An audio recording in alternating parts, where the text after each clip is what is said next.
Traffic കുരുക്കും അപകടകരമായ ഡ്രൈവിംഗും മയക്കുമരുന്ന് ശൃംഖലയും ഒരുപോലെ ലക്ഷ്യമിട്ട് പോലീസ് കർശന നടപടിയിലേക്ക്. മൂന്നാറിലെ പ്രത്യേക അവലോകന യോഗത്തിന് പിന്നാലെയാണ് ഡിഐജി യതീഷ് ചന്ദ്രയുടെ മുന്നറിയിപ്പ്.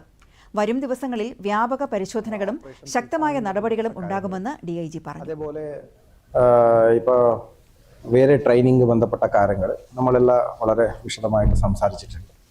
അതൊരു ഭാഗമായിട്ട് നിങ്ങൾ പറഞ്ഞത് ഞങ്ങൾ ശരിക്കും ഗൗരവമായിട്ടാണ് ഏറ്റെടുത്തിരിക്കുന്നത്.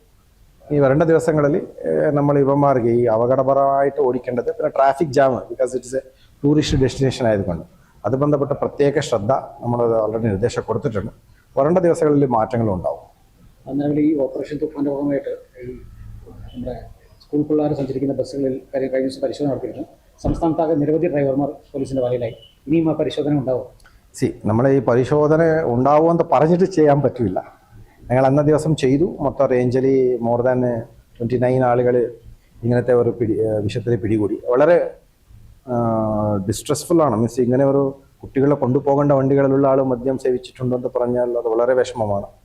ഞങ്ങൾ എനിവേ അവരെ ഡ്രൈവിംഗ് ലൈസൻസ്